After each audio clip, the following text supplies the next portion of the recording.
Thank you very much, everybody. We have a very special day for a lot of reasons, actually, if you really think about it. But this is a day because Roger Penske's a great friend of mine. I've known him a long time. He received a few years ago the Presidential Medal of Freedom, the highest award in the country outside of the Congressional Medal of Honor. It's sort of the civilian version of the Congressional Medal of Honor. And I watched him win his 18th Indianapolis 500, and now I just said, "Did you win 19?" He said, "Well, actually, we won 20. He won 2 more since then." So that was like 5 years ago, and he won 2 more since then, and just well deserving. If you look, Germany, Japan, the countries, they spend billions of dollars trying to win Indy, and I guess they do it sometimes, but not much. But he's done it 20 times, Phyllis. So he must know something about cars and racing, and trucks too, by the way. He knows a lot about trucks. But he's been a very special guy, and he's brought some of our outstanding racing champions with tremendous courage and guts and grit. Hello, fellas. I didn't see you guys over there. That's a good-looking couple of teams, too. They have a lot of courage. And we'll see you in a second. So we're joined by the 2023-2024 NASCAR champion, Ryan Blaney, and Joey Logano. That's really fantastic, fellas. That's great. You get that car going, like as an example, on average, how fast will you About 190. About 190, you can have it. I don't want to go, but 190, that's fantastic. And on a straightaway, you'll go how much? About 190, 200. About 190 to 200. Well, it takes a special genetic, you know that, right? It's genes. Not only it's genes, really. Most people couldn't do that. Very few people could do it. The 2023 and 2024 Indianapolis 500 winner, Joseph Newgarden. Hey, Joseph.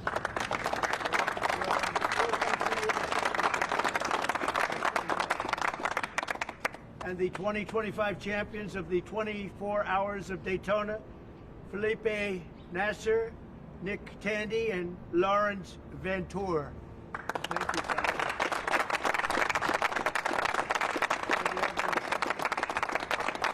This is just a celebration of racing, and it's a celebration of Roger and his great success and his life, and these incredible champions who really do what very few people could do.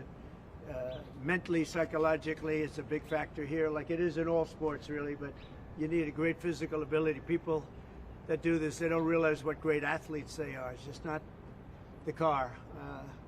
I had a friend, he's a very successful guy, but he was a driver. And started off, he wanted to be a race car driver. He wanted to be like you. He wanted to be just like Joey Logano. and he had it for business, but he didn't have it for he said, I just couldn't compete with the good drivers. He couldn't do it no matter what he did. And he got lucky. He went into business. He made a lot of money. He was very successful. But he said, I couldn't press the accelerator down all the way, and the best drivers could.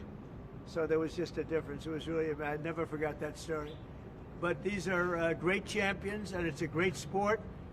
And what you've done in Indianapolis also with the track and everything has been incredible. I mean, it's really incredible. People tell me it's been amazing. I'll have to get there. I'm going to have to get there maybe this year with you. But open invitation. Well, thank you very much. Thank you. And we did Daytona. We went around the track in the Beast, what's called the Beast, with the thick windows and the whole thing, and you're not supposed to hear anything, but I heard the fans, they were going crazy outside, so it was a great honor. So I just wanted to welcome them to the White House, a special place, very, very special place, and we love champions, and these are the greatest champions in the world. These are the greatest champions in racing, and it's an honor to have you all, and thank you very much. All of you, thank you very much. I wouldn't ride in that thing if you paid me. How fast will that go? 240 plus. 240. Yeah. That's unbelievable. It's a weapon. Two-time winner of the Indianapolis 500 consecutively, right? Yes, sir. So what the hell are you doing? What do you eat? A lot of milk. Drinking a lot of milk. Hopefully. Okay, I'm going to take some. And that one is pure speed and endurance, right? Correct, sir. Speed and endurance. Is that car a very different car than, let's say, this one? Very different? Very different. Very different. Yeah. Made for. You gotta last so many hours, Right. and we all shared the car, so three A drivers. totally different engine. Different engine. Everything's different. Everything. And you'll go, is it 24 hours? Yeah. That's a long time. And that car just, there's no let up, it's just constant, right? That's fantastic. Congratulations. That's endurance. Endurance is a big factor in life and success, I can tell you. So you guys have it. Well, thank you very much. Would you like to ask Roger or any of these champions any questions while we're here? Yeah. You started the morning saying be cool, and then Be just a cool. few hours later, there was a pause put in on the tariffs. Can you walk us through your thinking about why you decided to put a 90-day pause? Well, I thought that people were jumping a little bit out of line. They were getting yippy, you know? They were getting a little bit yippy, a little bit afraid, unlike these champions, because we have a big job to do. No other president would have done what I did. No other president. I know the presidents, they wouldn't have done it. And it had to be done. What was happening to us on trade, not only with, you know, if you look at it, not only with China, but China was by far the biggest abuser in history, and others also, but somebody had to do it. They had to stop because it was not sustainable. Last year, China made $1 trillion off trade with the United States. That's not right. And now I've reversed it. It's for a short period of time, but we made $2 billion. We're making now $2 billion a day. And somebody had to do it. Roger actually said it. Charles Schwab was here a little while ago, one of the great financial people, and he said he's been waiting for 40 years for somebody to do what I did over the last month. And if you didn't do it, you wouldn't have a country. It wouldn't be sustainable. So I'm honored to have done it. And, you know, look, nothing's over yet, but we have a tremendous amount of spirit from other countries, including China. China wants to make a deal. They just don't know how quite to go about it. You know, it's one of those things they don't know how quite. They're proud people. And President Xi's a proud man. I know him very well. And they don't know quite how to go about it, but they'll figure it out. They're in the process of figuring it out, but they want to make a deal. And we have many other countries, as you know, many more than 75, and they all want to come. And they want to come here, or they'll go to Commerce, or they'll go to Treasury. We have our great senators here and congressmen. They'll call John. They'll do somebody. They'll go through somebody, but they're all calling. How do we do this? They all want to make a deal. Somebody had to do what we did, and I did a 90-day pause for the people that didn't retaliate, because I told them if you retaliate, we're going to double it. And that's what I did with China, because they did retaliate. So we'll see how it all works out. I think it's going to work out amazing. I think that our country is going to be at the end of a year or shorter, but I think we're going to have something that nobody would have dreamt possible. A man like Roger Penske, I don't want to get him in trouble with China, so I won't, but he would know that you have to, someday you have to cut the bow and you have to do what you have to do, right, Roger? And that's what I did, and I'm very happy to have done it. Mr. President, Was there anyone the Prime Minister of Greece just told Breitbart's Matt Boyle that he thinks absolutely the European Union and the United States could work out a trade deal that's win-win and, quote, mutually beneficial to both sides. I agree. What do you think about the Prime Minister's comments, and do you think a deal could be struck with the European Union? First of all, I know him, he's a good man, and I appreciate his comments. Yeah, a deal could be made with every one of them. A deal's going to be made with China. A deal's going to be made with every one of them. And there'll be fair deals. I just want fair. They will be fair deals for everybody. But they weren't fair to the United States. They were sucking us dry, and you can't do that. You know, we have $36 trillion of debt for a reason. We don't have it there for fun. They have it for a reason. And people took advantage of our country, and they ripped us off for decades. I've been thinking about this for decades. If you ever saw me on television, I was young like these guys. And it was a good old days, I'll tell you, Roger. But I was like these guys, young, and I was talking about it. Nothing changed, and nothing was done about it. Then I did it. In my first term, I did it, and did it well. We took in hundreds of billions of dollars from China and others, and I started the process, but then we had to fix up from the COVID mess caused by China. We had to fix up from that, and we did a good job of doing it. And when we handed back the reins after a rigged election, and when we handed back the reins, the stock market was higher than it was before COVID coming in. So, you know, we did a great job, but we didn't have time to do the big thing, which we're doing now. And it's, you know, it's like a patient is sick, you have to do surgery. Patient is very, very sick. And Joe Biden handed us over a country that was in very serious trouble, economically and in every other way. They let China run away with things. They let other countries run away with things. And maybe worst of all, in a certain way, is what they did at the border. We had people pouring into our country by the millions. Many of them were murderers and drug lords and thieves and people from prisons from all over the world. And there were people from mental institutions, insane asylums. They were taking their mentally insane and they were dumping them into our country.